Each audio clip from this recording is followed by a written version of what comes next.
Good morning, Hebrews. Shalom. I get a God of Israel, Ahia, the God of the Hebrew kingdom and the Hebrew nation, the mother of Zion, the great Holy Spirit, all the glory and honor and praise this morning, on this Monday morning, I lift up the gods of Jerusalem. I'm here, people. I'm here again to do another law class. I'm here again. One moment.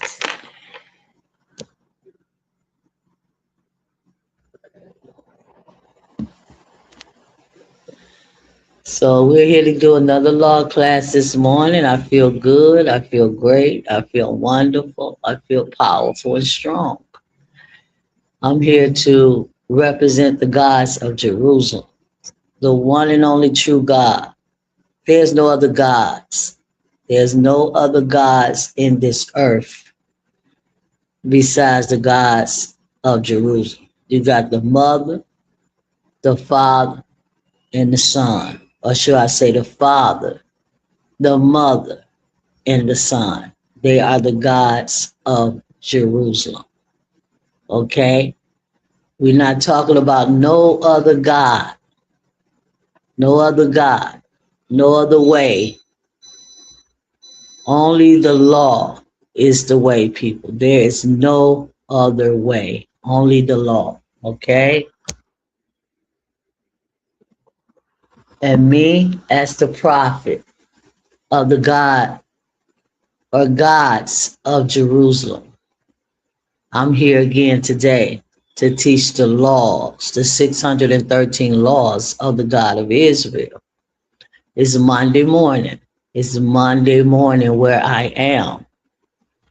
Again, my name is Prophet Queen Elishaba. Okay? And I'm here today, people. I'm here today. So give me 1 minute before we get ready to go into our beautiful, beautiful, beautiful law class today. Okay? One moment.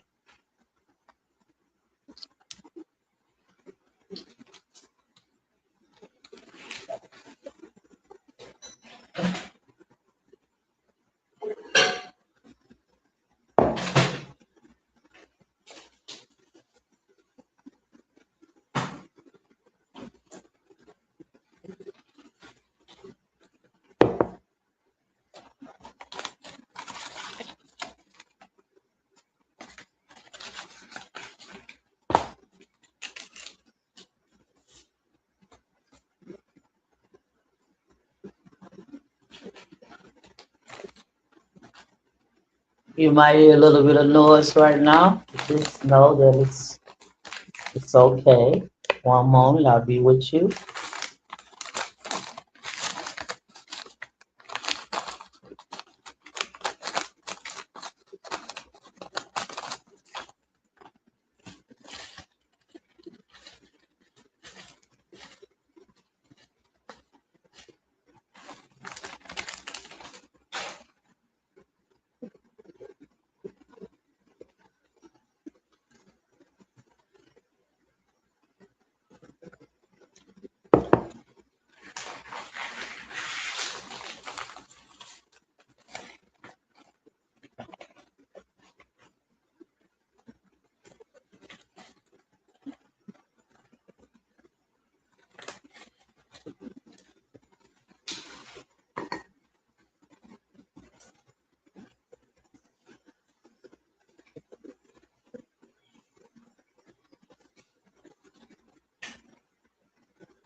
When I think of your glory. When I think of your glory, when I think of your glory, I love you. When I think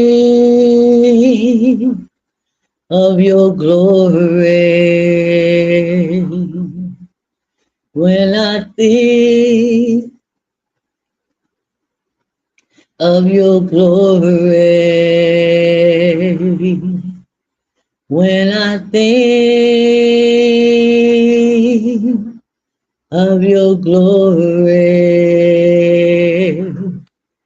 I love you.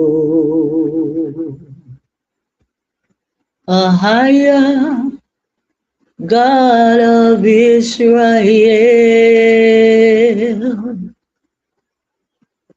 a higher God of Israel,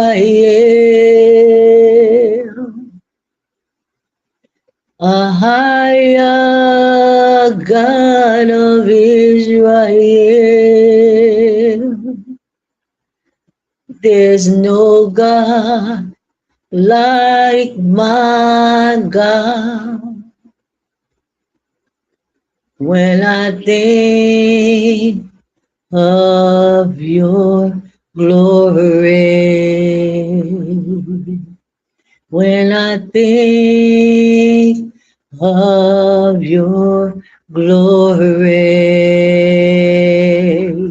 when I think of your glory, I cannot stop praising you.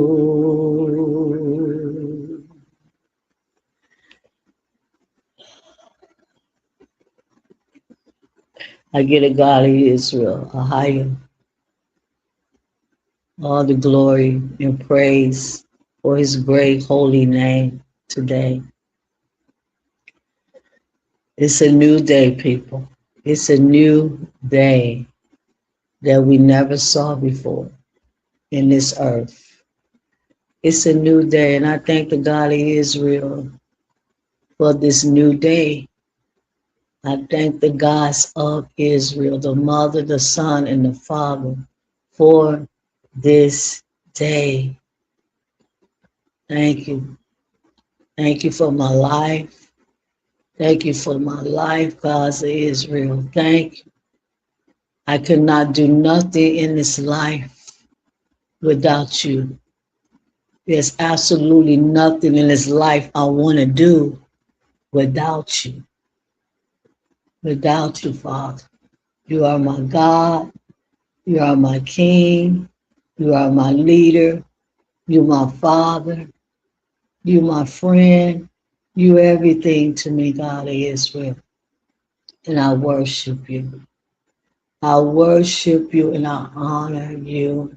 I honor you and I honor your beautiful, beautiful wife, the great Holy Spirit, the mother of Zion, the mother of Jerusalem, the queen of Israel.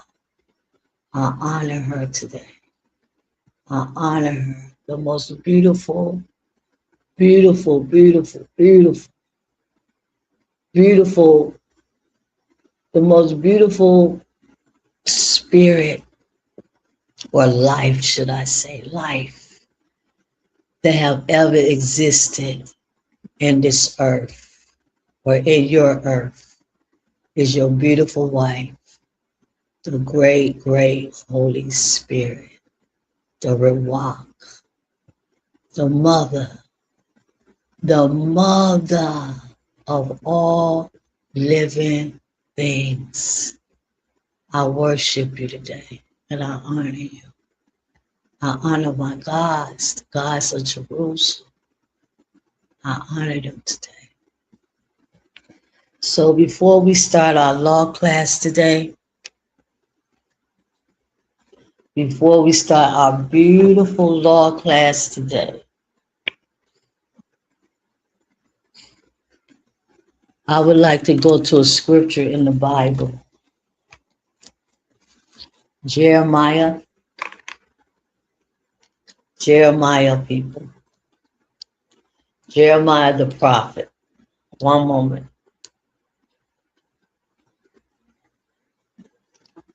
Jeremiah the prophet.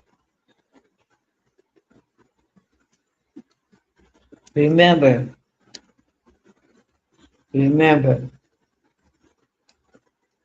if you want something from the one and only true God, Ahai is his name. He's the God of Abraham. He's the God of Isaac. And he's the God of Jacob. He's the God of the Hebrew kingdom and the Hebrew nation, the 12 tribes of Israel, Hebrews in the earth. I'm talking about that God, okay? If you want something from him,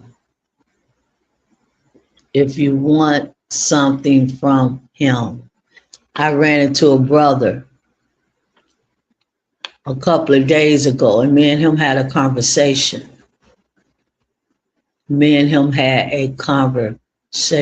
name is Elisha Ba, okay? Me and him had a conversation. And he was telling me, well, I don't believe in your gods, he said. This brother actually had enough nerve to come up to the prophet of the God of Israel and say to me that he don't believe in my God. And then he turned around and said, I don't believe. How do you know that you are a prophet? He said. How do you know that you are a prophet? I said to myself, that's a good question, bro. That's a good question. And let me answer it for you.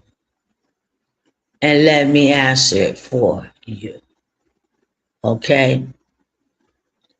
I'm not going to answer it right here on YouTube, but I answered it for him. And anybody that want to know, how do I know that I am a prophet of the God of Jerusalem? Ahaya is his name, the God of the holy city, the holy mountain, Jerusalem, Israel. If anybody question me, how do I know I'm a prophet? I answered the brother question. I told him exactly how I know I am a prophet. I answered his question. The God of Israel will never choose a higher. He'll never choose anyone to do anything for him if you're not equipped enough to do it. The God of Israel, Ahaya, he would never choose anyone to be his prophet. Okay? Without them understanding why they are his prophet and what it is that they need to do for him. Yes, the God of Israel is going to announce to you. He'll send an angel. He'll send any way he want to do it. Or he'll come himself and announce that you are his prophet. So, I answered the brother question.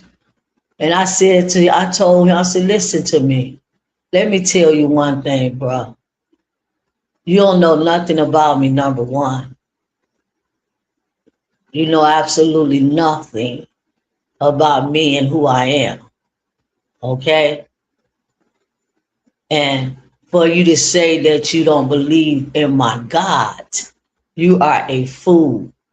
You're a straight up fool. That's what you are. And look at you. Look at you and look at your life. That's what I told her. Look at you and look at your life. And you want to tell me you don't believe in my God? Well, my God is the one that's been beating you, beating your life up. And that's why you don't have nothing and you don't know nothing and you don't understand nothing. Look at you, bruh. It's my God. Ahia is his name. He been beating you down because you are wicked and rebellious and stubborn. I told him, you stubborn and you arrogant and you ain't got nothing. You ain't got nothing, bro. You ain't got nothing. And I told him, you never gonna get nothing. You never gonna have nothing. Long as you keep believing that my God, the God of Israel, the God of the 12 tribes of the Hebrews, as long as you keep Ahia, as long as you keep believing that that God is not real and that I am a false prophet, you will never, ever get nothing and get nowhere. Believe me, people, everybody that have ever came up against me, I haven't just started prophesying. I've been prophesying since I was 7 years old. I was called to be a prophet when I was a little girl. And I've been prophesying since then. Okay? So let me tell you this. You're not going to get anywhere, people. I look at people in my family. I look at people in my family. They don't believe in me either. But where are they? What have they accomplished in their life? They ain't gonna accomplish nothing because they don't believe in the prophet that the God of Israel set up in the earth. You can't get anywhere without the prophet of the God of Israel. You can't, and you won't. And you won't ever have anything, and you'll never be nothing. Everybody that ever came up against me, and I done had a lot of people to come up against me.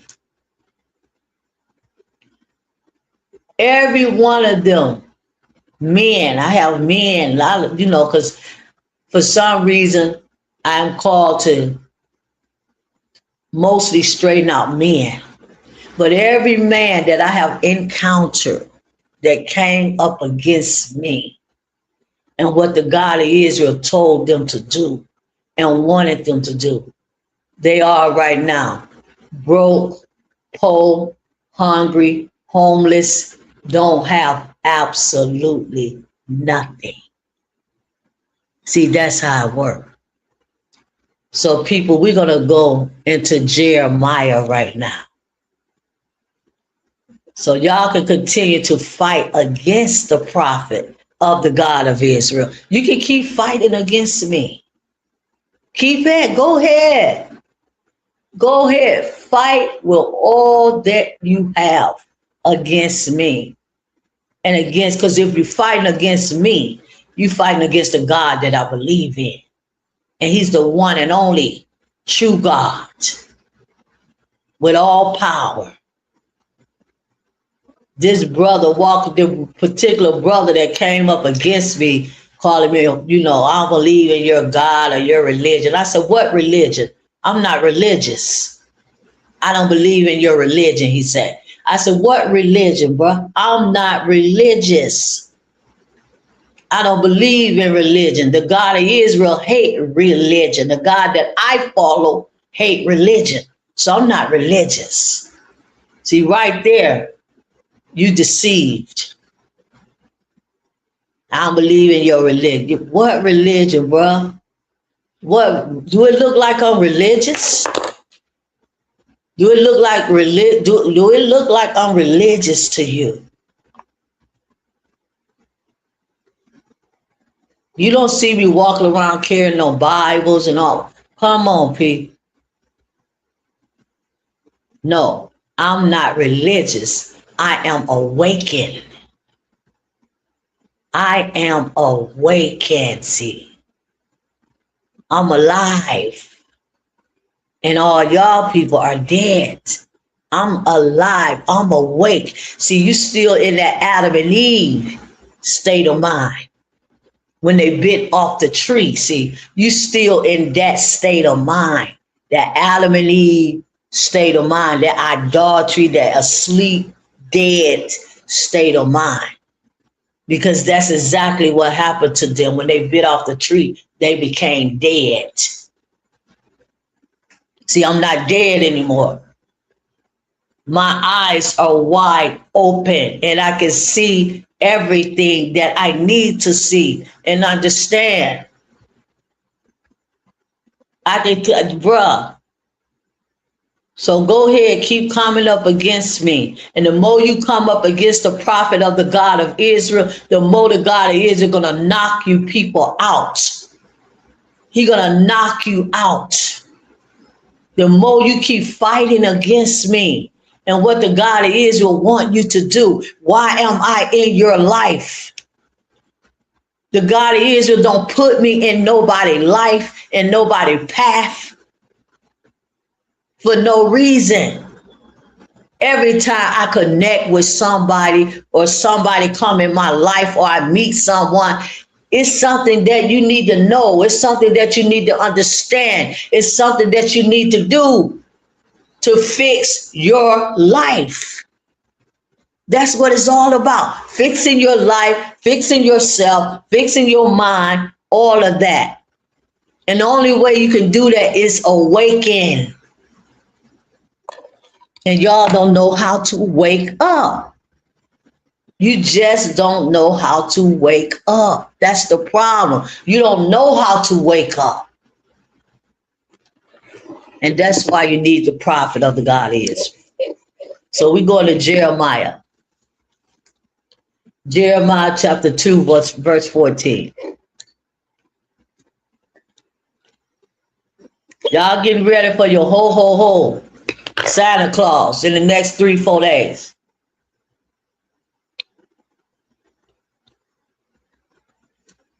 I don't believe in the madness. I don't believe in that. I don't believe in none of that. Because I'm not religious and I'm not traditional. I don't believe in traditions of man. Because that's all it is. It's a tradition that the government and a holiday that the government made to get wealth from you. No, I believe in that. The brother called himself taking a cup and putting it on my table and writing Merry Christmas on it. I said, brother, take that off my table. I don't believe in no Merry Christmas. Take that off of my table, bruh. And he got offended. And I don't care if he got offended. I don't care if he got offended. Because you're not going to make me believe in something you believe in. I don't believe in that. Merry Christmas and all that. Happy New Year and all. No. I believe in the gods of Jerusalem. I believe in the Hebrew kingdom. I believe in the Hebrew nation. I believe in the Hebrew God. That's what I believe in. I believe in the Hebrew culture. And if it's not Hebrew, then I don't want to do it and I don't want to be bothered with it. And I ain't got no time for that. I went into, I went to a restaurant the other day. And they had Santa Claus in there. He dressed all up with his red little suit on and big beard and all of that. And he looking at me.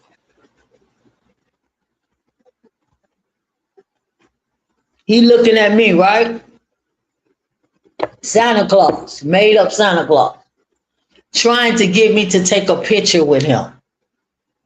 I mean, this man, this white man dressed up like Santa Claus. I mean, he really tried to go all out of the way to get me to take a picture with him.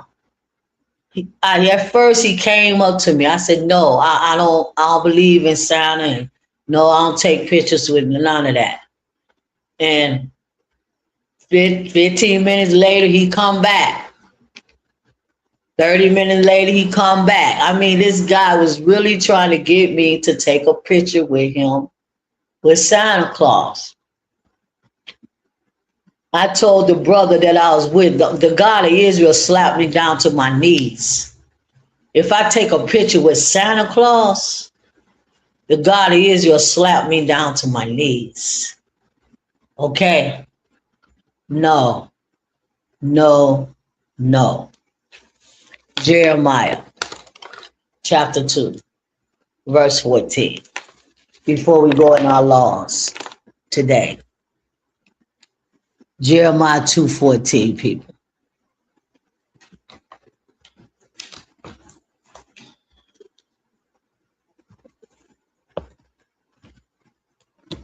Jeremiah 2:14.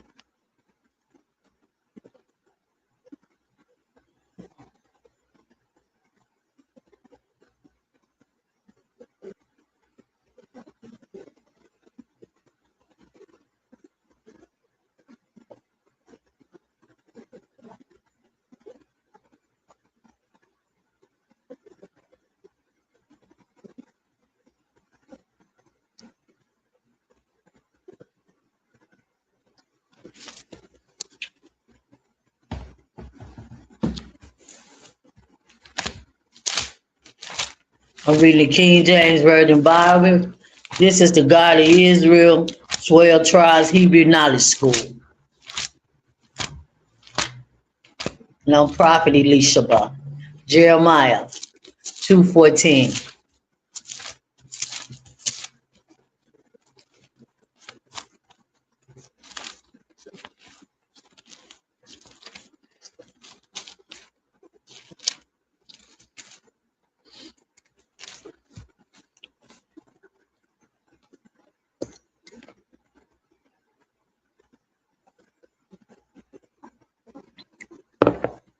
It says,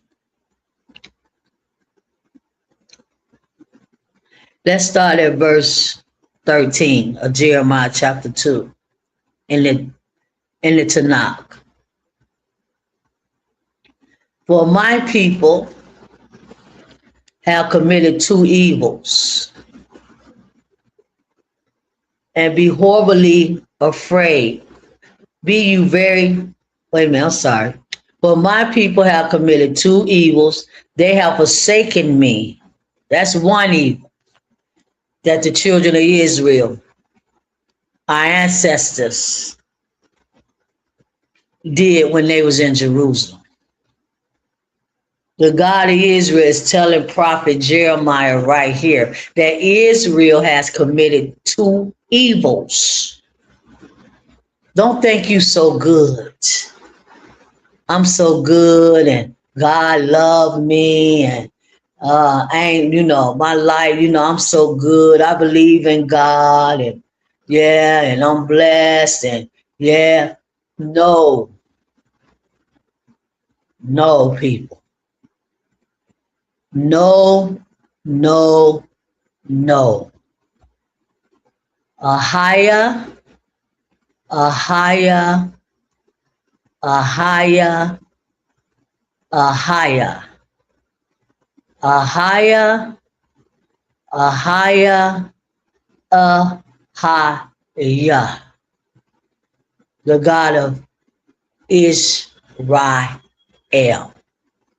the 12 tribes, the Hebrew nation. So Jeremiah chapter 2, verse 13. For my people, see, I had a Jehovah's Witness to come up to my house.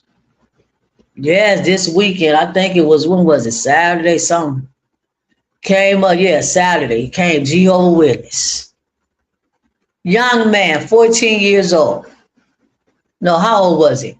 No, he said he'd been a Jehovah Witness since he was 14. He was like 21 years old, something like that. And he come up to my door to knock on my door to tell me about Jehovah. I said, well, why do you, how do you know his name is Jehovah? That's what I asked. And we going back to Jeremiah. Because see, Israel has committed two evils. You have committed two evils according to Jeremiah 2 right here. So you're not so good and you're not so this, and I follow God, I go to church, and I'm faithful to the church, and I'm faithful to my ministry, and I'm a faithful Christian, and oh yeah, you just go on with all of your satanic knowledge that you have, because that's exactly what it is. Satanic knowledge.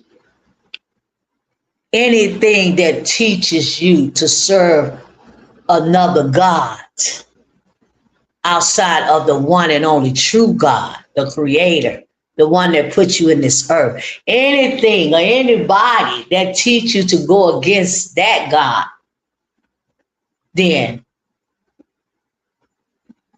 that's satanic knowledge. So we going into Jeremiah 2 and we going into our law class today. But he said, I said, well, you come to my house, young man, and you talking to me about Jehovah, your God. Well, how do you know his name is Jehovah? I said. He said, well, because it's in the Bible. It's in the Bible, he said. That's how I know his name is Jehovah, because it's in the Bible. I say, then I said, well, when was the Bible that we read, the King James Version Bible, the Jehovah Witness Bible that you read, the Spanish Bibles, all the Bibles, the English Bible, when was these Bibles created? That's what I asked him. When did they create the Bible that you are reading? He didn't know that. He didn't know how to answer that. He didn't know how to answer that. See, these evils, these two great evils that Jeremiah is talking about in Jeremiah 2:13. For my people, the God of Israel people, it's the Hebrews, it's the 12 tribes, have committed two evils. They have forsaken me, the fountain of living waters. Ooh, my God. They have forsaken me, the fountains. Y'all know what a fountain is? Of living waters. And that's why y'all people so dead and dried up, dead, wore out, tired, messed up, confused up. That's why your life is the way that it is. Because see, you have forsaken, Hebrews,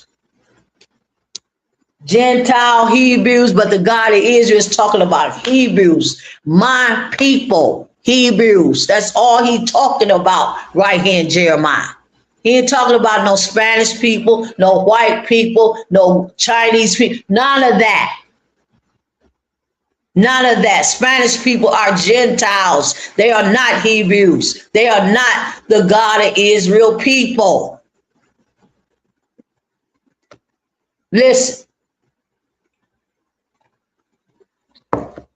You have forsaken, see, the word forsaken means you have forgot about the God that put you in this earth, the mother and the father, the son. You have forgot.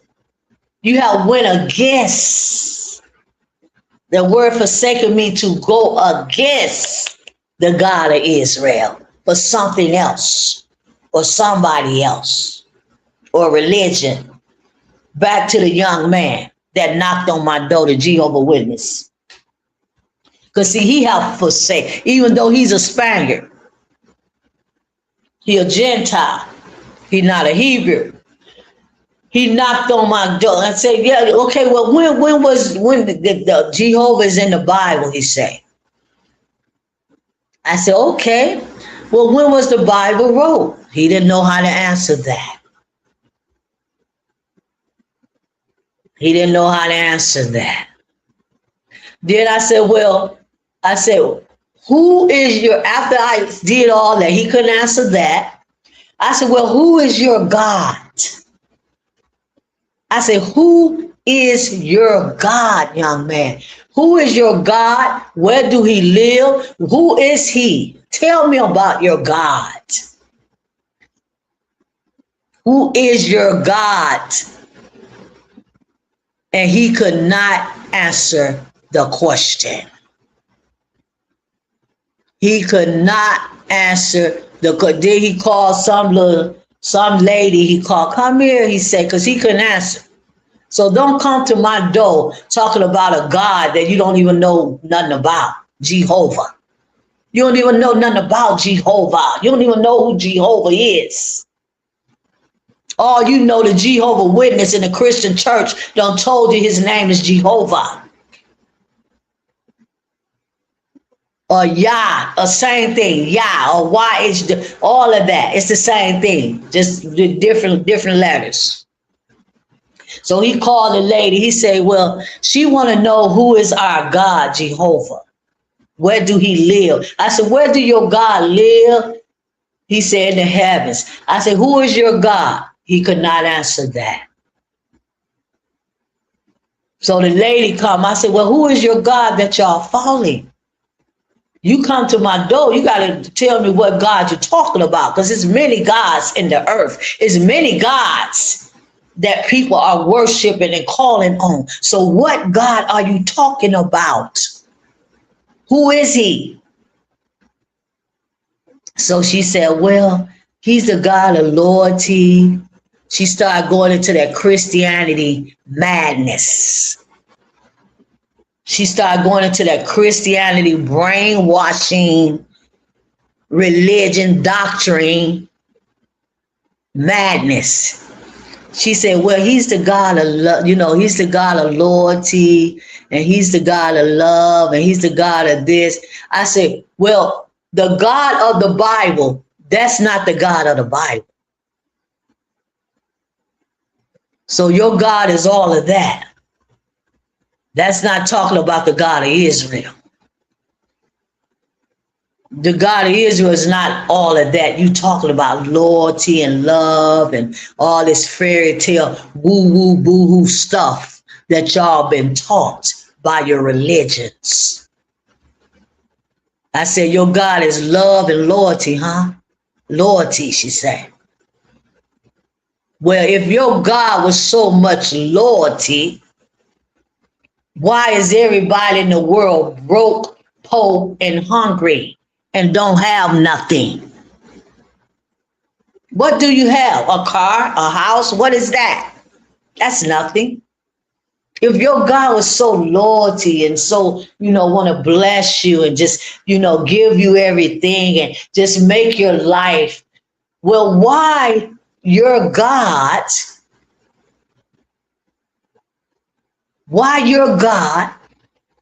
is not giving nobody anything?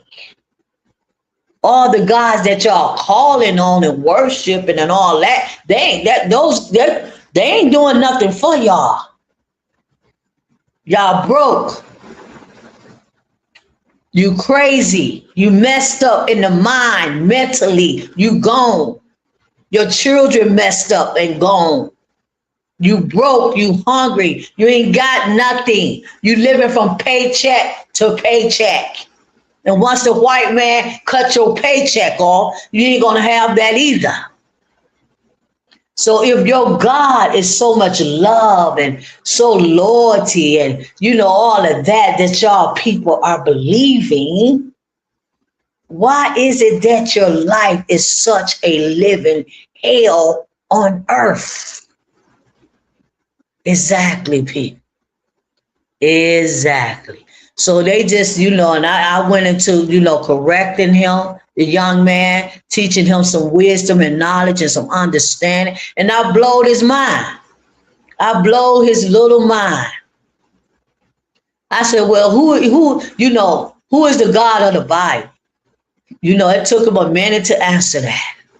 But I blow his little mind. Because he don't have no knowledge. I said, young man, you need to read the Bible and stop reading doctrine from the Jehovah's Witness church. Stop reading what they tell you to read. Open up the Bible, man, and understand who the God of Israel is. There's only one God in the Bible. His name is not Jehovah. I went into all that to correct him. And he left the front of my house in awe.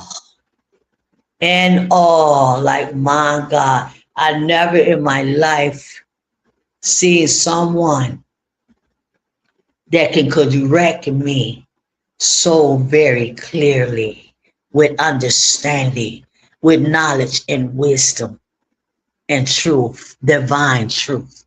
He left me in awe, people. So right here in Jeremiah 2, see, he have forsaken the God of Israel. Gentiles have forsaken the God of Israel, and Hebrews have forsaken the God of Israel for other gods. That's what it say, Jeremiah 2:13. My people have committed two evils. They have forsaken me, Ahia say. Turn away from me, forsaking my law. Because if you don't know the law, you don't know nothing about the God of Israel. You know absolutely nothing about the one and only true God, the Creator. If you don't know the law, you just dumb and ignorant and stupid people. It's that simple. And I don't care who you are. You could be the president. You could be the government. You could be the Senate. You could be the Congress. You could be whoever you want to be. You could be a billionaire. Let me say it loud and clear. The prophet is speaking today. You could be a billionaire. You are absolutely nothing. And your money is nothing if you don't know the one and only true God, Ahia, the God of Jerusalem. So he said right here, they have forsaken me, the fountain of living waters. That's why you're so dry. You're so dry. Your life is so dried up. It's so dry. You're so miserable. You're so lost. You're so confused. Your life is you dry inside out. There's nothing inside of you, people, because you forsaken the fountains. Oh my God, of living waters. Ooh, wow. Living water, people. You know what living waters is? Ooh, water that make you alive. Water that wake you up. Water that give you a life, a new life. Water that give you knowledge, wisdom, understanding. Water that give you direction in your life. You forsaking that. You forsaking that to serve this life. This life that Satan have created for you to serve. Hornhead. He created this life for you to serve. Adam and Eve, they created this life so you can serve it. You have forsaken the living water, man. Care how much money you got, how many cars you got, how many cars you can drive, how many houses you got. It don't matter. None of that matter.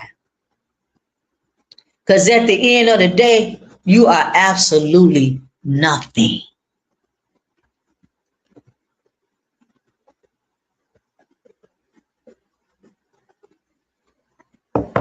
And your money, houses, cars don't mean nothing. So Jeremiah, right here in tears, telling Israel, you have forsaken me, he said, the fountain of living water, and hand them out censers, broken censers that cannot hold no water. Oh my God. Cannot hold no water, Hebrews. Can't hold no water. You have hand out your life. You have carved your life. You have carved your life. You have carved your life. We get ready to go into law class in a minute. You have carved your life with everything that is broken. That's what the God of Israel is telling Jeremiah. Tell him, Jeremiah, they have carved out their life with bowls and cups and this and that, and it can't hold no water.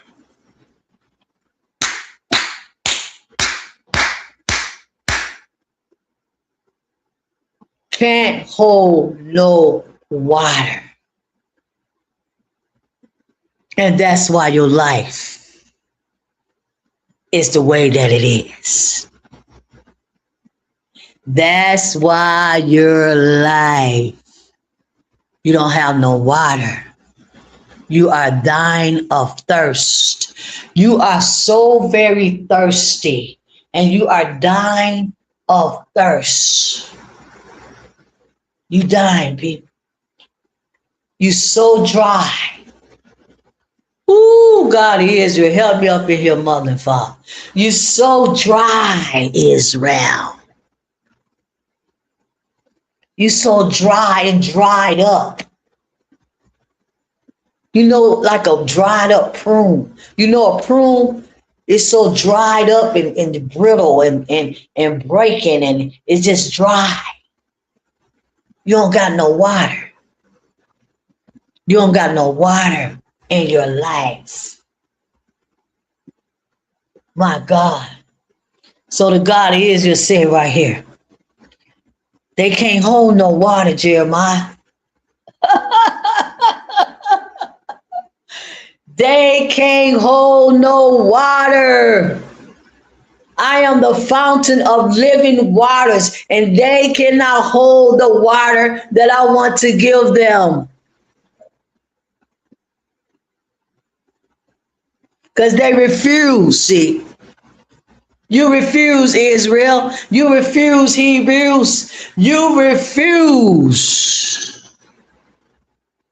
Ooh, my God, Ahia. They refuse, Ahia.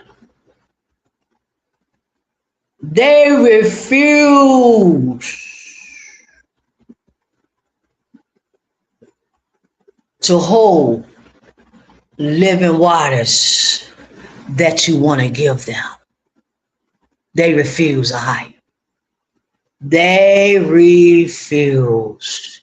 And you know that, father and mother, they refused. I was just like them, mother and father, just like them, dried up, dead, miserable, broken, bruised, destroyed. Oh, everything you want to name it. Because I didn't have no living water inside of me. So verse 14 say, Jeremiah 2, and we get ready to go into the law class. For my people, he said, have committed two evils. It's two things right now, Israel, that the God of Israel wants you to know, that you are evil. No, you're not good.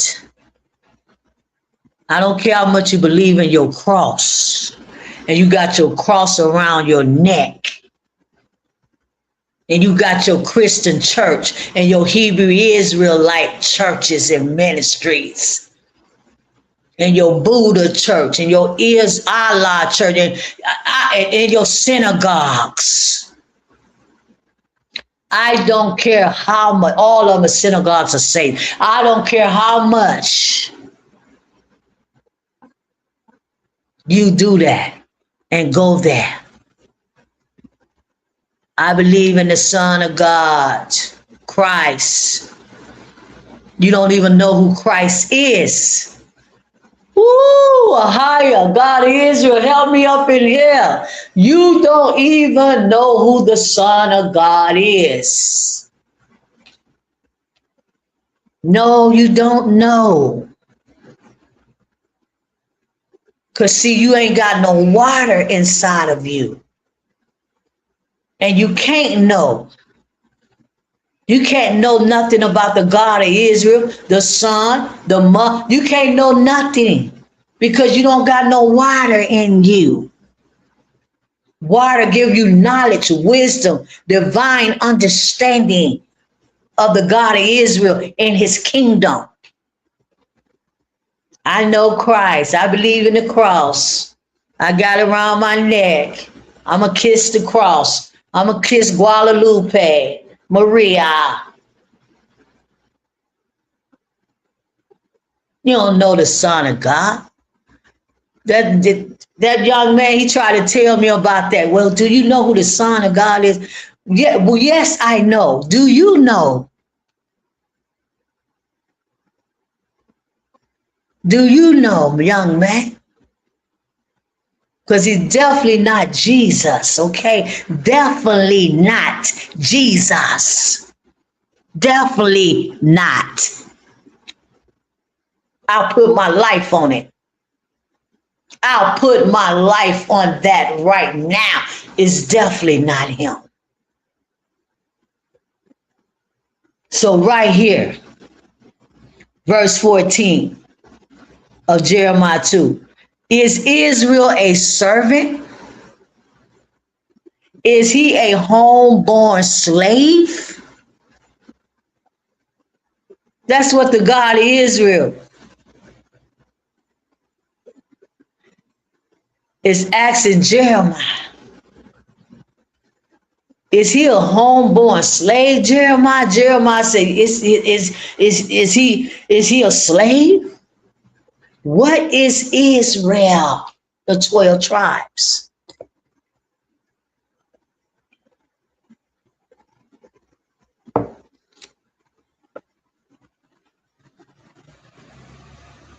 Why is he spoiled? Why is Israel the 12 tribes all over the earth? Honduras, Israel. Dominican, Israel. Belize, Israel. Panama, Israel. Costa Rica, Israel. Cuba, Israel. Jamaica, Israel. Hawaii, Israel. Puerto Rico, Israel.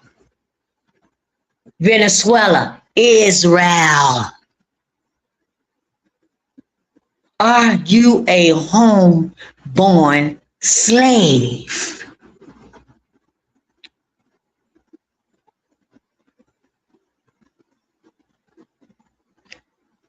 Why is they spoiled?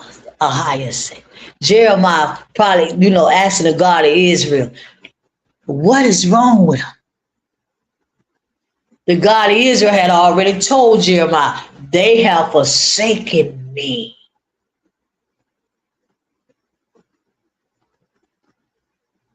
So yes, Jeremiah, I'm going to destroy Israel. I'm going to spoil them. I'm going to kill them. I'm going to kill their children. I'm going to kill their men. I'm going to kill Israel, Jeremiah. I'm going to spoil them. That's what I'm going to do, Jeremiah. Because they have created, they have done two evils. That the two evils that they have done, Jeremiah, is making me want to kill them.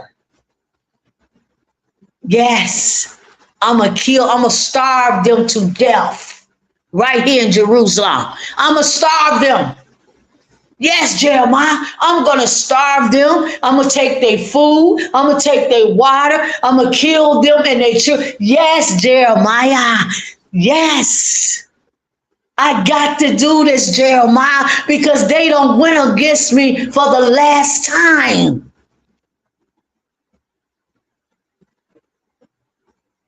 And that brother want to talk to me about he don't believe in my God.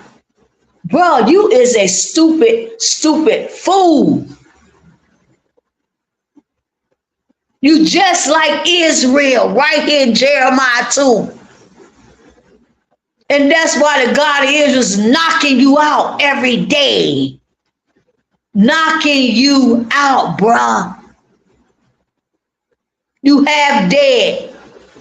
You already spiritually dead. And you only got a little life breath left in your body to live until the God of Israel knocked that out of you. So he told Jeremiah right here, yes, I'm going to spoil them. I'm going to kill. They are homeborn slaves. They in Jerusalem. They in Jerusalem, the Holy Land. And they have went against me, Jeremiah. They are slaves up in their own land.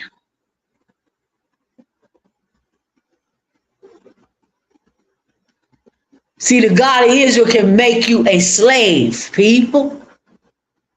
And that's why you are slaves. Because the God of Israel have made y'all slaves. That's why you work for white people. Yes.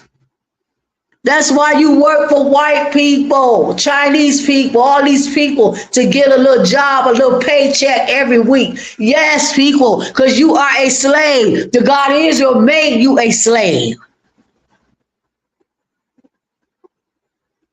Because you don't have no water. You evil, see. That's what it is. You evil. And you don't know you evil. You think you're so good and my life is okay and God loved the world and God loved me and God loved this and God loved that. No, God don't love the God that I'm talking about, the God of Jerusalem. He don't love you at all.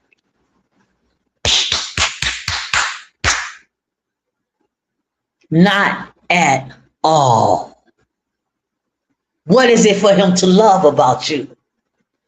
Tell me, Pete, what is it for the God of Israel to love about you? We're about to go into the law now. What is it? What are you doing? Absolutely nothing. land on your Hebrew ass every single day doing absolutely nothing.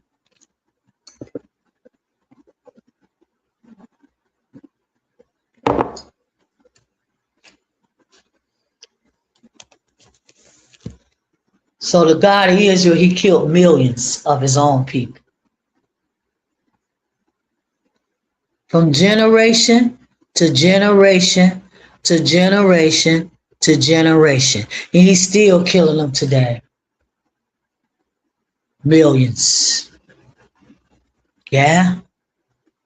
Yes, people. See, because you don't have the fountain of the living water to keep you alive. See, without the fountain of the living water, that the fountains. Let's go to our law class. I want to read Deuteronomy 6.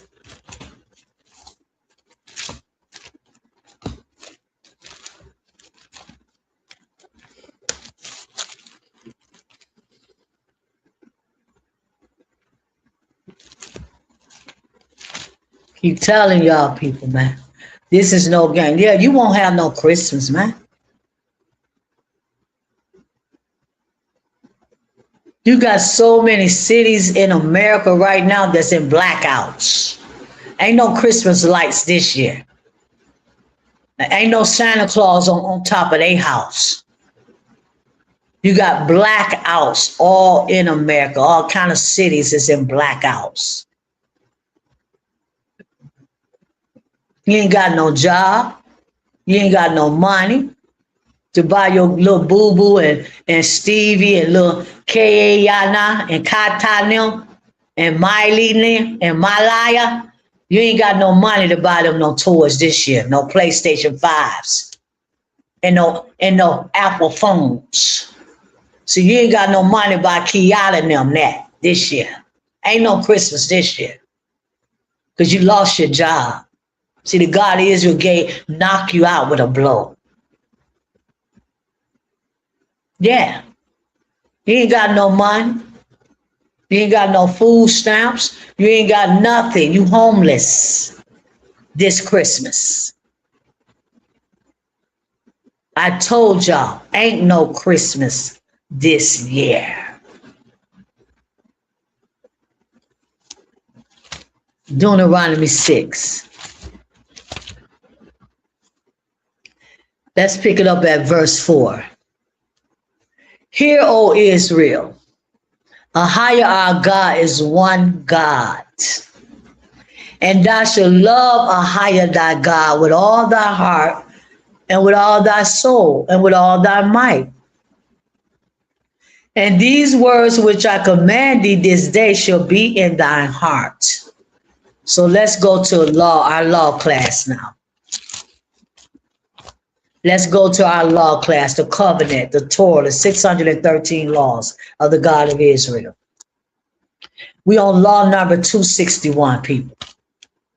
Law number 261. To set aside the second tie. Deuteronomy 14:22. Law number 261. We get in there, people. I got about 300 more laws to do. Or less than that. I'm at 261. Less than 300 laws to do, people. Wait a minute. Overlook like 340 some laws, and I'm going to be finished. I'm getting there, people. I'm getting there because the God of Israel want me to get there. I love the God of Israel. I worship him. My life is centered around him and the mother and the Son of God. Law number 261. To set aside the second tithe, Deuteronomy 14:22. We're talking about tithing, which is food. You stupid Christians. All you stupid people think tithing is money.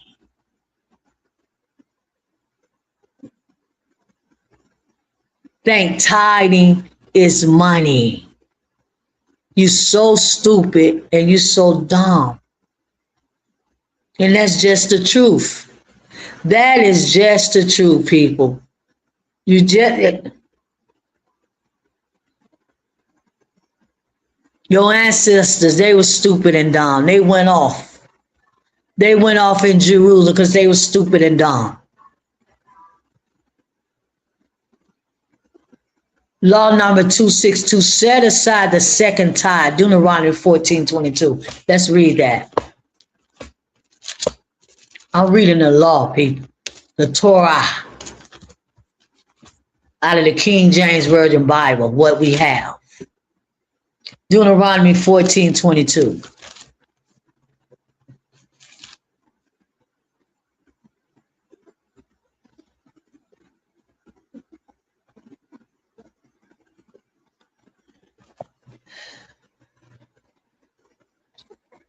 It says, one moment, people. Let's try it.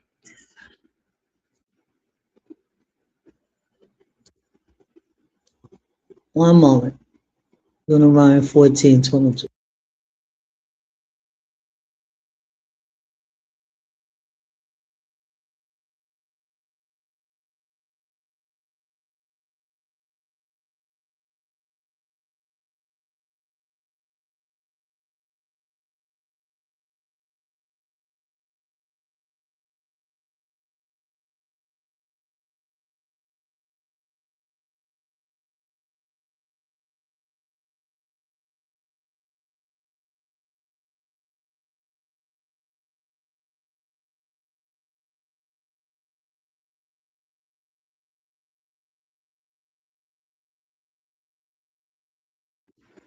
Thou shalt surely tithe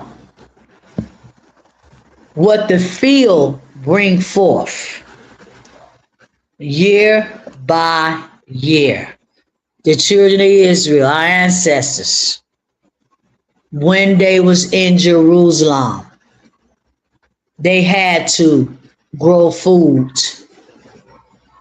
That was a law that they worked for the God of Israel, the gods of Jerusalem. That was a law.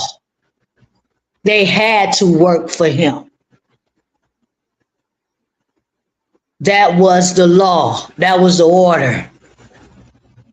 It was all about working for the God of Israel and working for themselves. Teaching Israel to be self-sufficient. He said, year by year, Israel, Hebrews, when you grow your food in the field, your tithes is food, not money. When you grow your food in the field year by year, set aside the second tithe. Set the second tithe aside.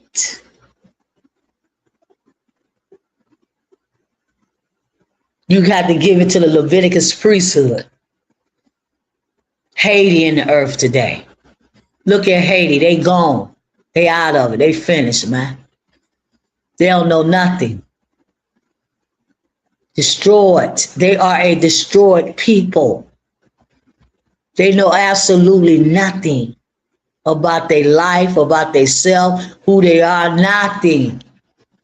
Because they have forsaken the fountain of living waters, the gods of Jerusalem. That's the fountains of living water. So you have to put the second tithe, children of Israel, when we was in our own land. Right now, we cannot give the God of Israel no tithes because we're not in Jerusalem. We can't grow no food over here and give the God of Israel tithes from what we grow. He don't want that. The tithing must be in Jerusalem. The food must be in Jerusalem because Jerusalem is the holy land. It's sacred. He don't want nothing over here, no animals, none of that. That's why I don't pray over food when I eat it, because the God of Israel don't want it. I'm going to pray, oh, God of Israel, bless this food, and I thank you for this food. No, I'm not in Jerusalem. This food is polluted. No matter where you are in the earth, food is polluted. They got some kind of chemical to grow it. They got some kind of pesticide to grow it. They got something. See, in Jerusalem day, in ancient times, they didn't use pesticides and chemicals and all that for animals and for food to grow. They had something natural.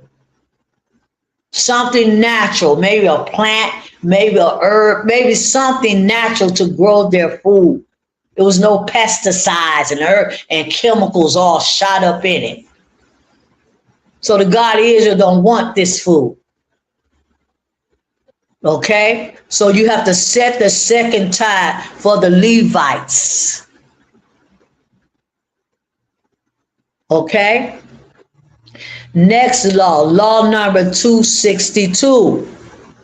This is the civil part of the law. This is the civil part of the law teaching you about tithing. What to do with tithing. So the more you go up in them Christian churches and them Seventh-day Adventist churches and them Hebrew Israelite churches and ministries and camps, the more y'all people go up in there and get them elders and them pastors and them bishops and them rabbis and the Pope and all of them, the more you people go up in there and get them people money. Give them money. You are committing evil. That's evil. How you going to pay somebody some money to tell you something? Ooh, God of Israel, help me up in here. How is you going to pay somebody money to tell you something? And what they are telling you is nothing but a lie. That's all they telling you, lies. Oh, your life gonna be good. You're gonna get a new job. You're gonna get a promotion. You're gonna get a car. You're gonna get a wife. You're gonna get this. You ain't gonna get nothing till you drink. Until you drink Israel, the fountains of the living water. That's when you're gonna get it. And not until then. So you want to listen to the Pope and all of them Bishop Smith? Go ahead. Give these people your paycheck. Go give them your paycheck for them to tell you some lies and some stuff that ain't even real. Some fairy tale stuff. I'm telling you truth right now. I'm the prophet of the God of Israel. I'm telling you truth. Divine truth. Law number 262. Not to spend its redemption value on anything other than food, drink, or ornament. Deuteronomy 26:14. Let's get that. Deuteronomy 26:14, people.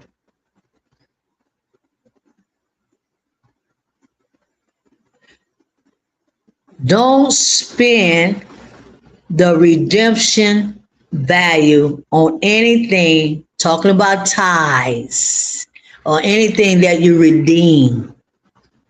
You sell an animal, you sell a goat, you sell a cow in Jerusalem. See, it's all about food, people, with the God of Israel. It's all about food.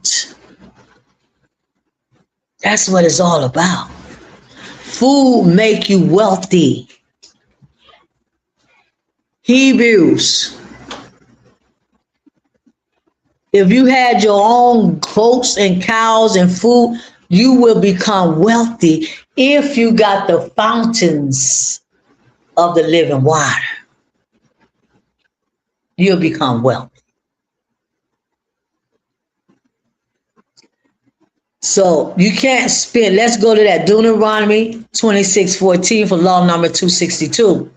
Not to spend its redemption value on anything other than food, drink, or ornament. Deuteronomy 26:14, it says, I have not eaten thereof in my mourning, neither have I taken away out thereof for any unclean use, nor given aught thereof for the dead.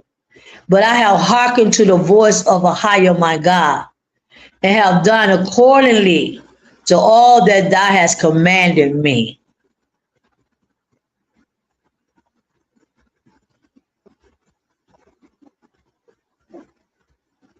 So if you sell an animal, a goat,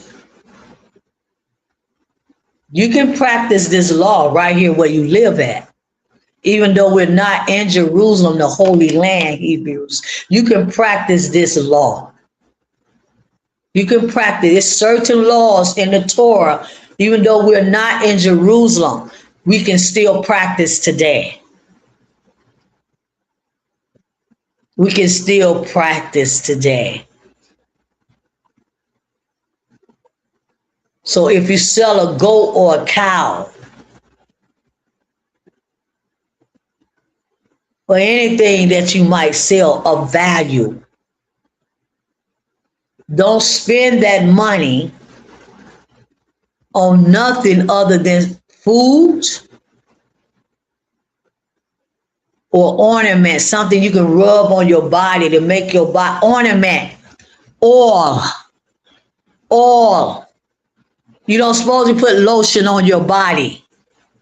Okay? Hebrews. The God of Israel say right here, take that money and buy you some food and some water and some ornaments to rub on your body. Oil. OIL. See, you so brain dead and brain lost.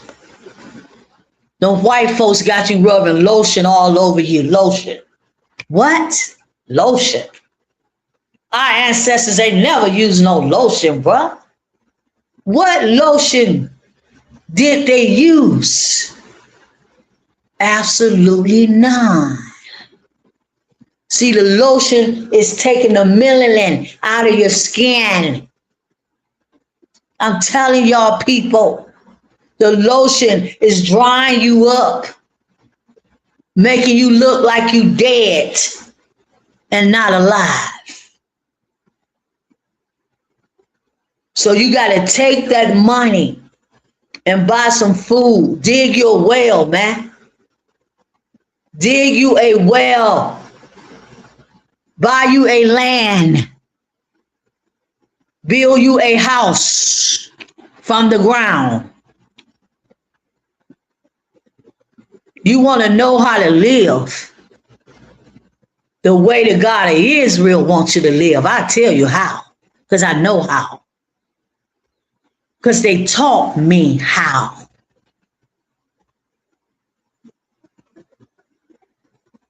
I'm his daughter.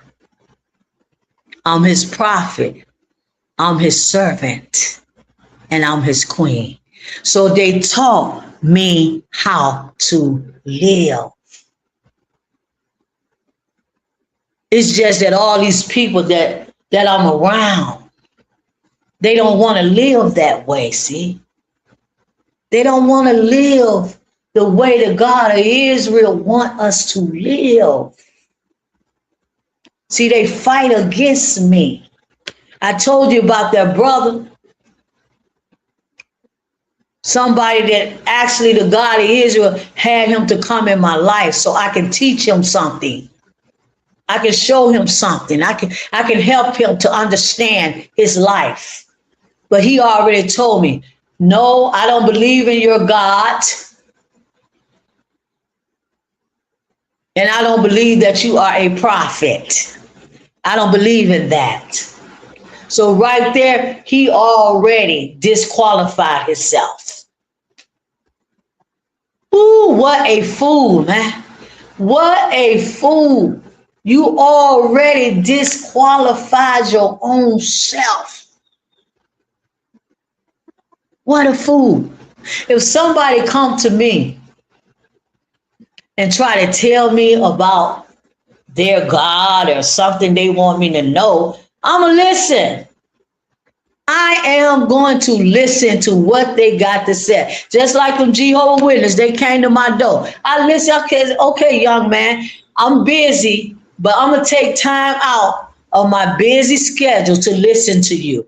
So what is it that you want me to know today? I'm going to listen. See, I'm not that arrogant and stubborn that I can't listen to what another man say or a woman. That's just stupidity, Pete. So right here for law number 262, dealing with tithing, dealing with not tithing, dealing with, yes, like tithing, or if you sell something of value. Let's go to the next law. Law number 263, people. Not to eat from the tithe while unclean. How did these Christians fool y'all, man? How did they fool me? I was a pastor for 20 years. How did they fool me? How did they fool me to be a Christian church pastor? You know how they fooled me, people? Let me tell you how they fooled me, see. Because I did not have the fountains of the living water, see. That's how they can deceive you. That's how they can trick you. That's how they can get you to do whatever they want you to do. See, this is how this whole wicked world is set up. It's set up through deception. They can deceive you to do whatever they want you to do. Well, I don't go by their world. I don't follow their world. I don't follow their God. I don't follow their government. I follow absolutely none of that.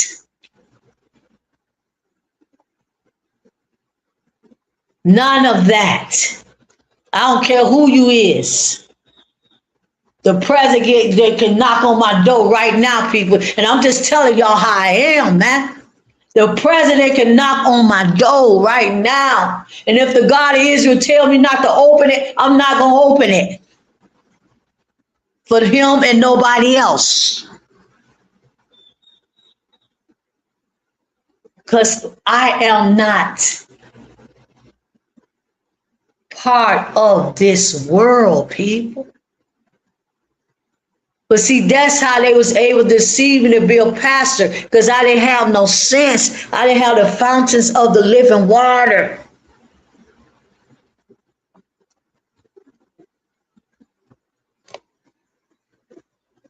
Next law, law number 263.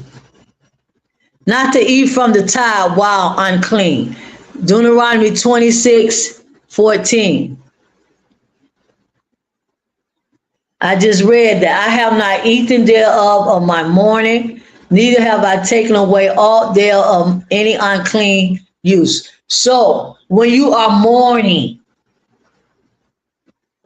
when the children of Israel was in Jerusalem, they was mourning, they was crying, or they lost their mom, or they lost their daddy, or they lost their children, or you mourning about anything, you just sad and crying and mourning. You are not allowed to eat the tithing. You weren't allowed to eat the tithe. The 10%. Tithing is 10% of your produce. It's 10% of your produce and livestock. That's what tithing is. But when you was mourning, law number 263 said you're not allowed to eat the tithing. When you eat the God of Israel tithes, you have to be happy. Happy. Not crying and angry and upset. No, you have to be happy. It's a sin to eat tiding when you are mourning. You're not allowed. You got to go get something else to eat. Because you can't eat the God of Israel tithe. The food, you can't. You can't, people. You can't do it. Next law. Law number 264. A mourner must not eat the second tithe on the first day of mourning. Deuteronomy 26:14, same Bible verse. But law number 264. If I'm sad about something, somebody done did me wrong, my husband been out all night cheating on me with another woman. Yeah.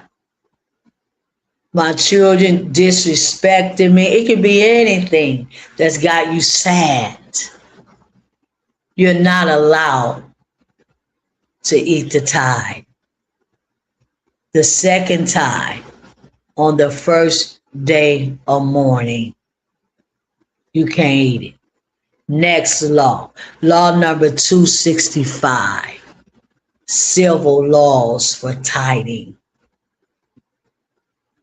Not to eat grains from the second tithe outside of Jerusalem. Not to eat grain from the second tithe outside of Jerusalem. Deuteronomy 12:17. Deuteronomy 12:17, people, okay?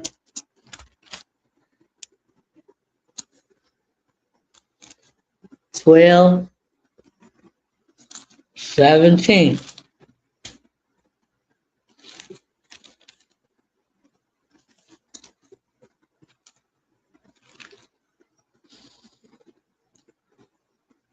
Thou mayest not eat within thy gates the tithe of thy corn, and of thy wine, and of thy oil, or the firstling of thy herbs, or thy flock, nor of any of thy vows which thou vowest, nor thy free will offering or heave offering of thy hand.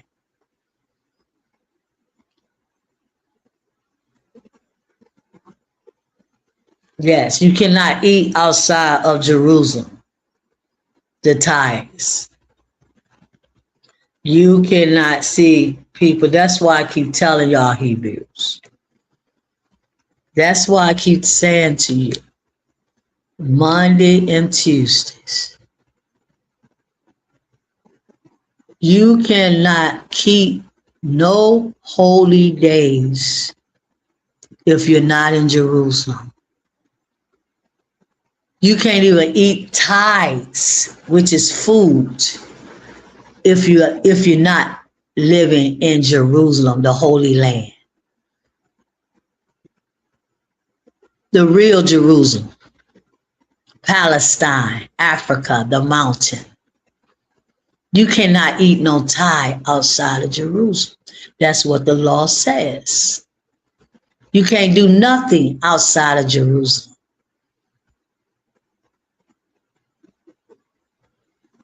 We can't even serve the God of Israel outside of Jerusalem.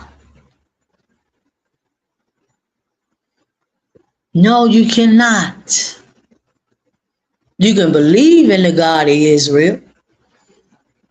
You can worship the God of Israel, but you got to turn towards the east, towards Jerusalem to do that. You have to identify with the God, that God. There's absolutely nothing we can do outside of Jerusalem. We can pray 3 times a day. But whatever the God of Israel requires for us and the mother of Jerusalem, the great Holy Spirit, the mother of all living things, the Ruach, the source of life, everything that they want is in Jerusalem, people. It's in Jerusalem. They want nothing in this earth if it's not in Jerusalem. Nothing. You can keep your church service, your ministry service. The God of Israel don't want none of that because it's not in Jerusalem. It's all paganism. Next law. Law number 265. No, law number 266. Not to consume the second time wine product outside of Jerusalem. Deuteronomy 12:17. We just read that. Not to consume the second time.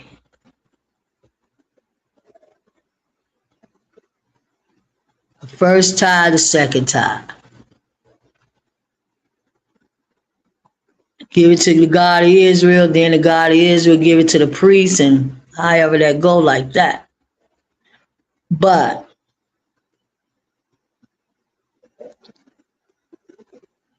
you cannot eat the wine product, grapes. Because grapes, this is how the children of Israel made their wine. Yeah, they drank a lot of wine, people. A lot of wine, beer, liquor, whatever they want to drink. There's no law against drinking in the Torah, not one. There's no law in the Torah, not one, that say you cannot drink. Israel made wine all the time. The God of Israel drink wine every day. And a lamb and wine every day. That's what he wanted. That was his sacrifice. His daily sacrifice was wine and lamb. So all you Christians and all you people that think that drinking is a sin and drinking is wrong and no. If it was wrong, the God of Israel would put it in the law for you not to do it. But since it's not in the law, see, that means that I can do it, you can do it. Well, yes, it's not in the law. We don't follow the New Testament. The Son of God never followed no New Testament. The disciples never followed no New Testament. They didn't even have no New Testament.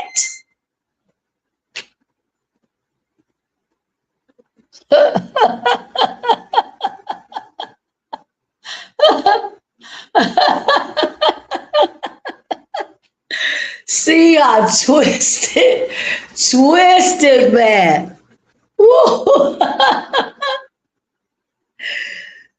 Oh my God, y'all people are something else, man. But anyway, so you cannot, law number 266 say the tithing of wine, see, wine. The children of Israel had to make a lot of wine.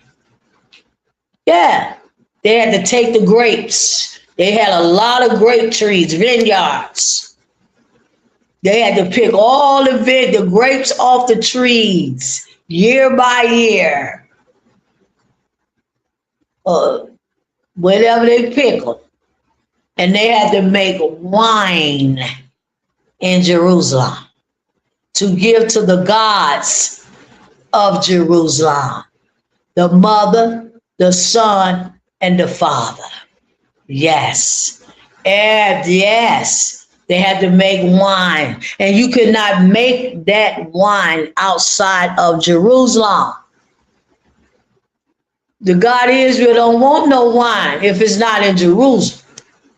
He only wants grapes that grow in Jerusalem. He only wants grapes that grow in Jerusalem to make wine, natural wine, not chemicals and all this stuff they got injected in wine. The God of Israel don't want that wine. You can drink it because that's all you got. You ain't got no grape tree on this side of the earth. Then you can go, you gotta go to the grocery store and buy you some wine. That's why I stopped drinking wine. Because I know the wine and all the stuff has got chemicals in it. I would love to have my own vineyard with grapes and make my own wine with yeast. That's all you need, some yeast. You don't need no chemical. You don't need none of that to make wine. Just some yeast, water, and sugar. That's all you need. And that's all the children of Israel ever used. So that's the wine that God of Israel wants. And it's got to be in Jerusalem. Not in America. Not in Mexico. Not in nowhere. In Jerusalem. Okay? Deuteronomy 12:17. We read that. Next law. Law number 267, people. Not to consume the second tithe outside of Jerusalem. We read that.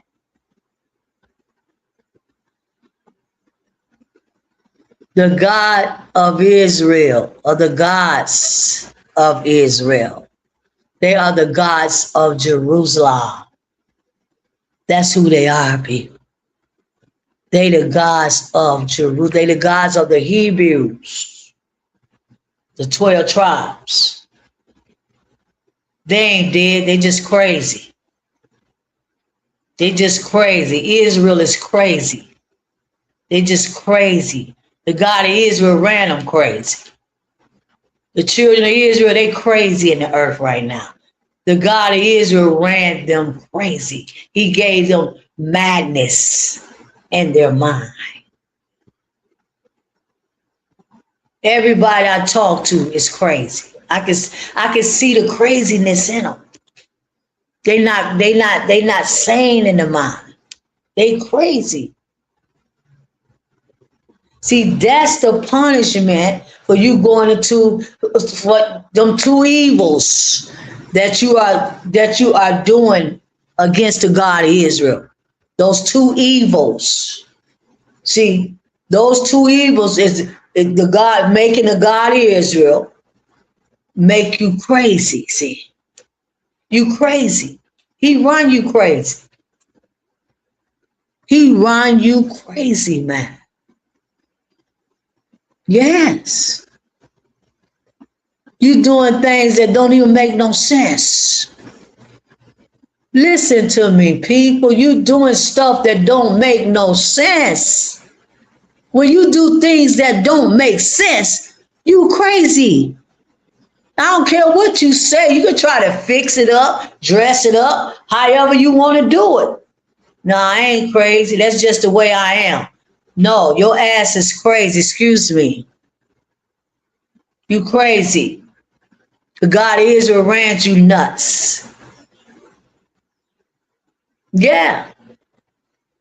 That's just the way I am. That's the way I do things. That's who I am. No, man. No. You crazy, man. Anytime that you don't love your very own self, anytime, people, you crazy. Yeah. You're not thinking straight, man. You're not thinking straight. See, y'all people just want to just do it, the things the way you've been taught how to do them. Where we at? Next law, people. Law number 268. The fourth year, the civil law, we were reading about tithes and food. Civil. The fourth year crops must be totally for holy purpose. Leviticus 19:24.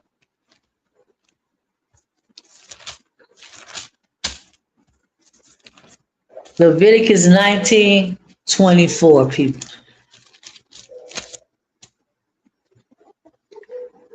But in the fourth year,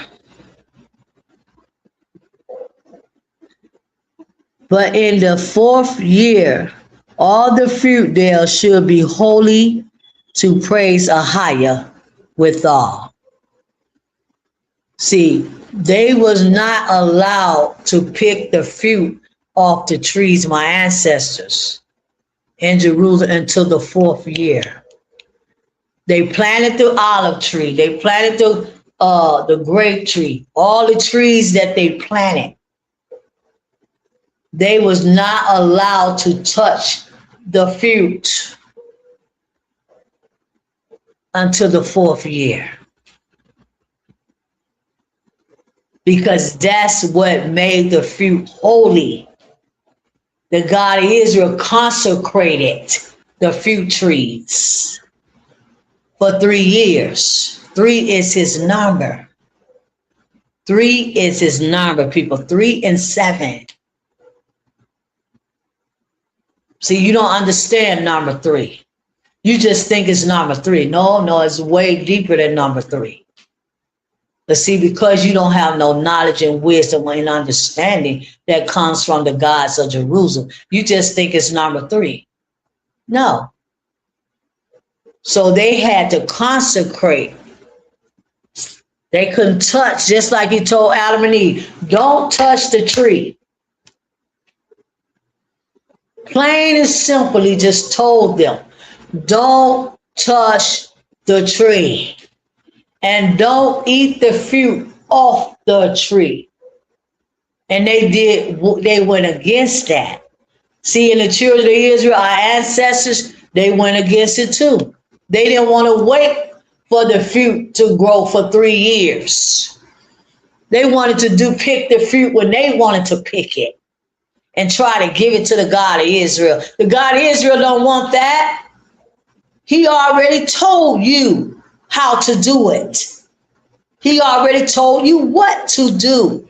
He said, don't touch the fruit tree for 3 years.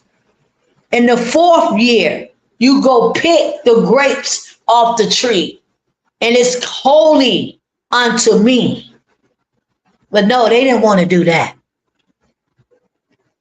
And try to give it to the priest, and the priest try to give it to the God of Israel. And that's why the God of Israel started dropping them in Jerusalem.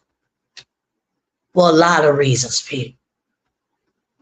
See, he did not let them live. He didn't let them live. And all that he didn't drop, he sent them into slavery, into Assyria, into Egypt, into Babylon, wherever. All that he didn't kill and drop. See, y'all don't know this God. He is very, very powerful, and he will take you out. Ooh, he will take you out of this world, out of his earth. He'll take you out, man. You don't know. Oh, Pam, she went to heaven. How do you know Pam went to heaven? Bob went to be with God. How you know Bob went to be with God? Teresa, oh, she was a good girl. I know she went to be with God. God took her life. She's an angel up in heaven. How you know Teresa went with God? And what is so good about Teresa? Tell me that made her so good that she went with God. What's good about Teresa? Oh, she was a Christian. She was a Christian for 5 years. She was a Christian for 50 years. Oh, well, her being a Christian don't make Teresa good. Because the God of Israel ain't never told her to be no Christian. Ain't no such thing with the God of the Hebrews. You're going to be a Hebrew. That's what you're going to be. You're going to be a Hebrew and serve the Hebrew God. Or you're going to be a Gentile and serve the Hebrew God. No, you ain't going to be no Christian and no Buddha and no Allah, none of that. So Teresa wasn't that good like you thought. And no, she broke the law. She went against the God of Israel. She committed 2 evils and many evils. People, it's not what you think. See, you in a fairy tale. It's not what you think. The God of Israel say what he say, and he mean what he say. He don't play around, people. He don't play. Next law, man.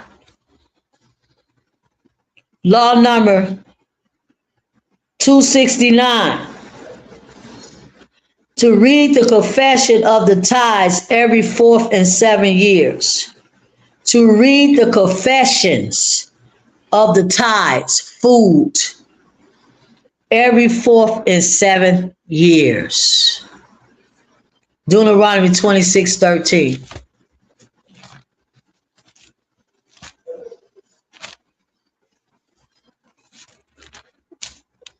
See, people, I know.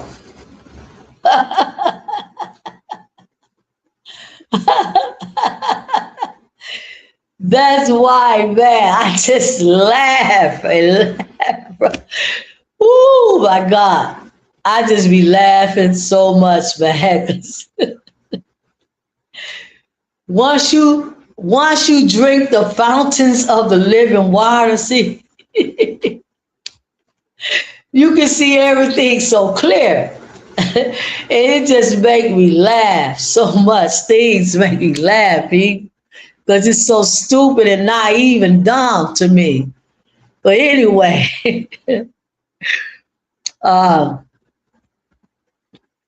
yeah, I'm not saying that I'm the smartest woman in the world and I got all this so much great knowledge and wisdom.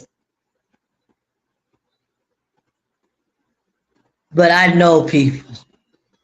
I know what I'm talking about, okay? So we read in law number 269 to read the confession of the tithes every 4th and 7 years. Deuteronomy 26:13.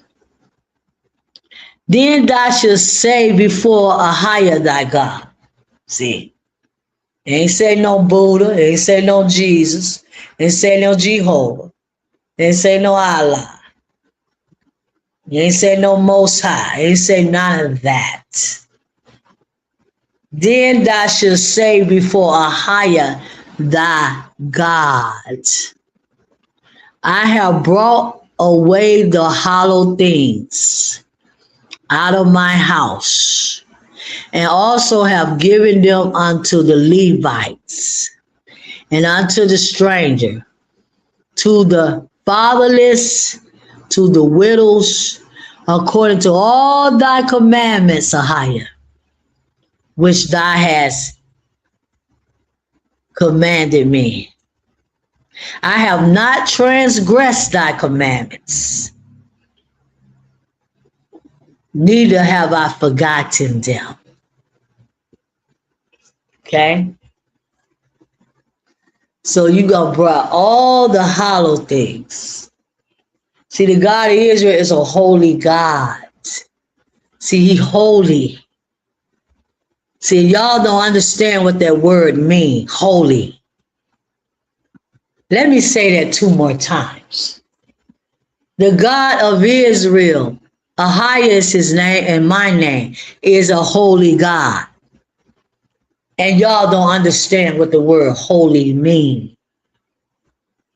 The God of Israel, Ahiah, is my name, is a holy God. And y'all don't understand what that means, the word holy.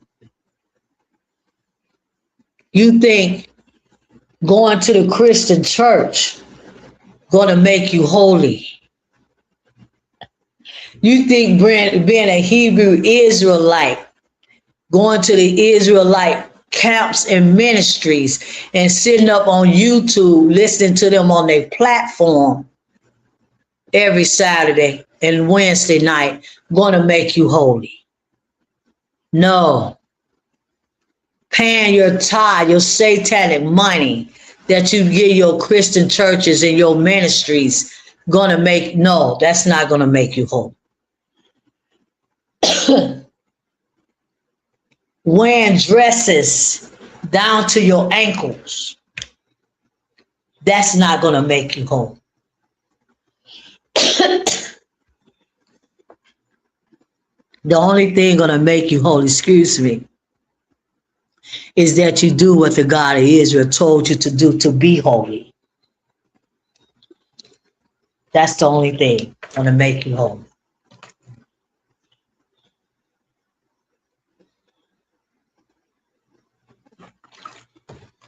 And you know the one and only thing that can make you holy is to keep his law.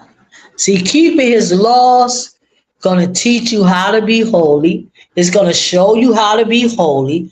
It's going to show you what to do to be holy. The law is going to teach you how to serve the gods of Jerusalem, Ahia, and the mother. It's going to show you that. That's why the law is so important. And without the law, you'll never be holy. I don't care how much you say, I believe in God. I believe in Jesus. I believe in Jesus.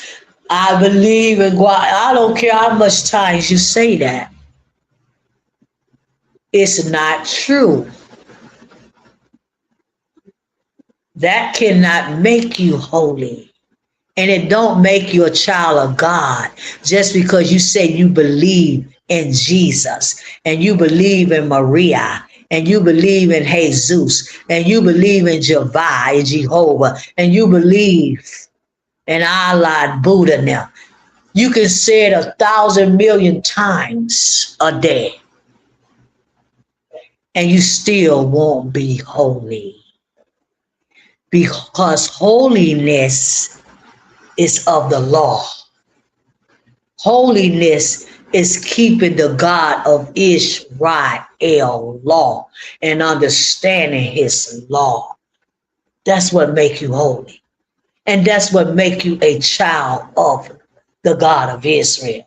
Or could I say God? Because I'm talking about the God of Israel. That's the only thing can make you holy. And that's why everybody's unholy and ungodly. Because they don't keep the law, they don't know the law, they don't follow the law. And if you don't know the law, you disconnected. You disconnected from him. I don't care what you think, what you feel, what you say, and what you believe. You are disconnected from the holy, holy Jerusalem and the holy, holy gods of Jerusalem.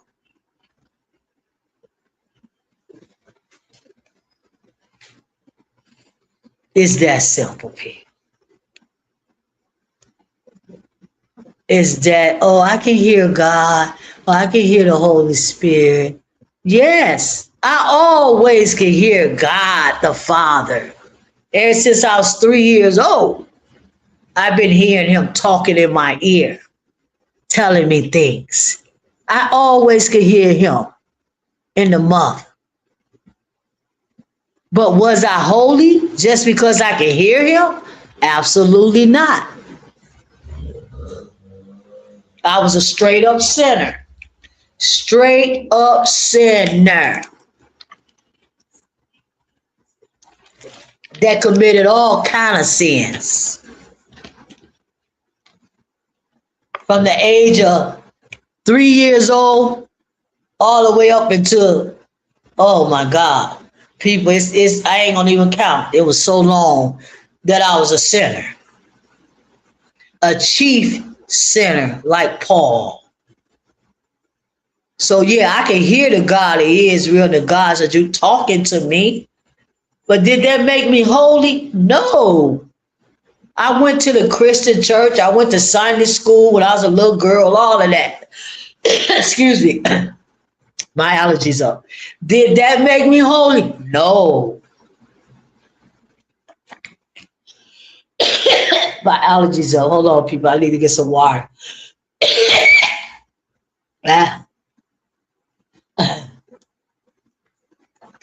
We got a few more laws and I'm getting ready to leave.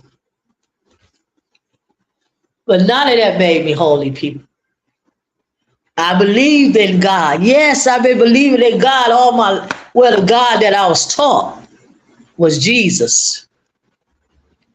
I was believing in that all my life. Did that make me holy? No.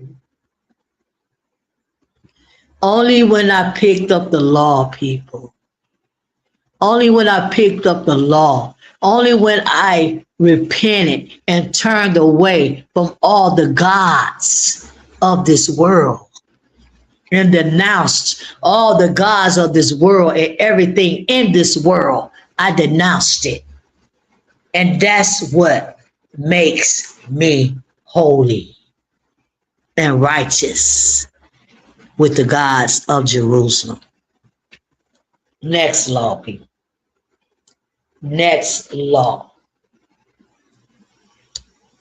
See, you still want to serve, you still want to, run up in Christian churches and Hebrew Israelite churches. Next law. How many we have, people? We have 3 more laws and I'm finished. Law number 270.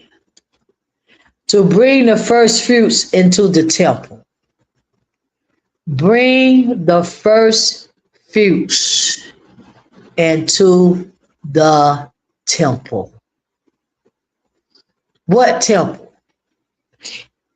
The one that Solomon built. That temple. The one that David, his father, wanted to build for the God of Israel, Ahiah, that temple. The temple that the God of Israel have never wanted, but allowed them to build it, but never wanted it. That temple. The one that the children of Israel defiled in Jerusalem with all their paganism. And the God of Israel allowed the Babylonians, the Gentiles, and the Greeks to tear it down. That temple.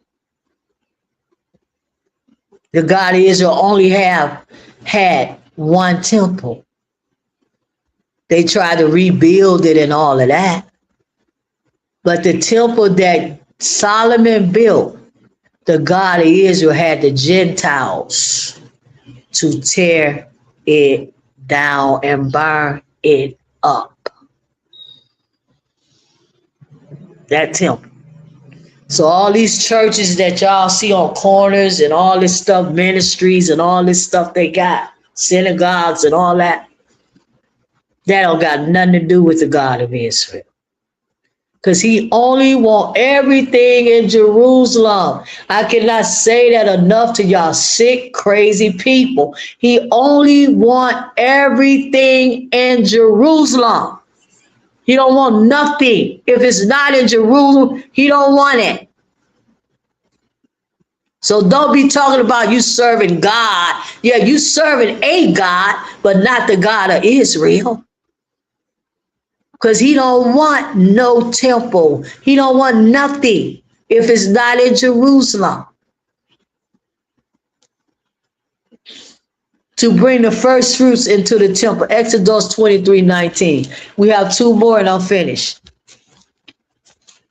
Exodus 23:19, people.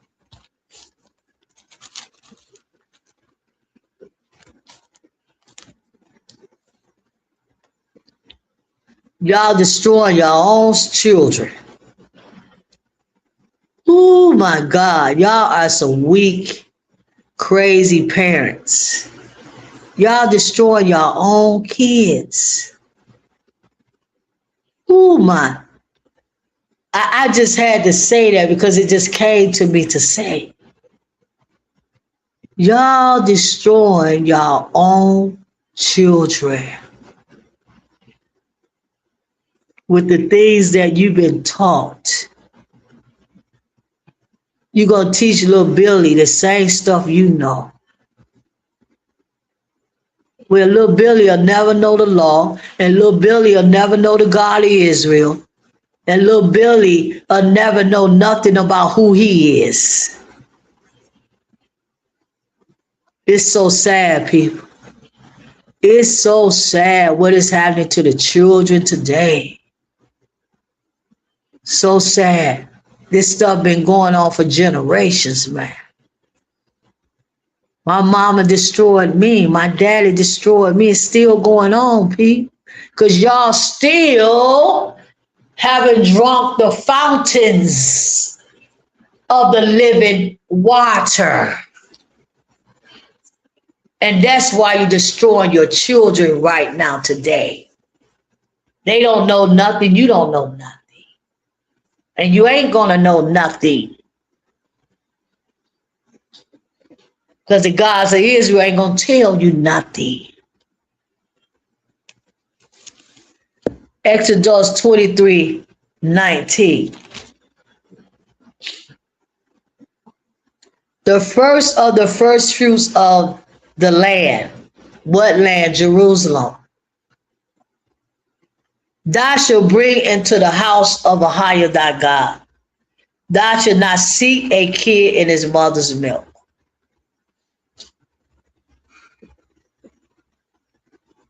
The first of the first fruits, the grape trees, whatever fruit trees they had.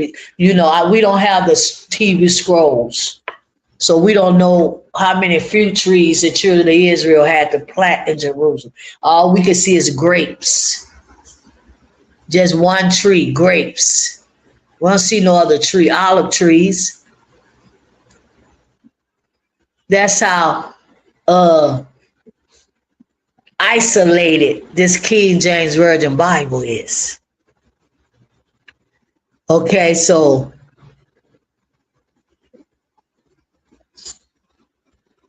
it says here, you got to take them in all the fruits of Jerusalem. He's going to bring him to the house of the God of Israel, into the holy temple. So they had to pick all the fruits off the trees and give it to the priests, the Leviticus priesthood. And they had to take it into the God of Israel temple in Jerusalem. That's what they had to do with that. Next law. Last law, people. Don't get ready to leave. Law number 272. To read the Torah portion pertaining to their presentation. Deuteronomy 26:5, last law. Deuteronomy 26:5, people.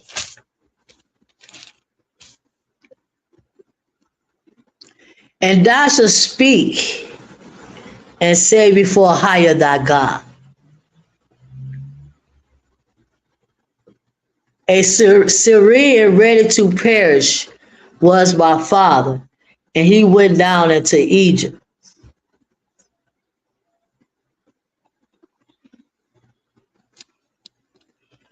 And sojourned there with a few, and became there a nation, right mighty. So they try to say Abraham was a Syrian.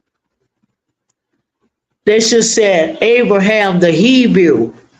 Not Abraham, Jacob. I'm sorry, Jacob. It's talking about Jacob right here. My father, father of the 12 tribes. They try to say Jacob, a Syrian, instead of saying Jacob the Hebrew, went into Egypt with 70 souls, and they became a mighty and great nation.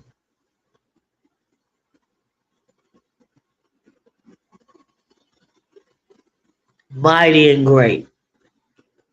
So with that, people, I'm going to get ready to leave right now. I thank the gods of Jerusalem again for this law class. This law class will be back tomorrow at the 7 o'clock at the same time.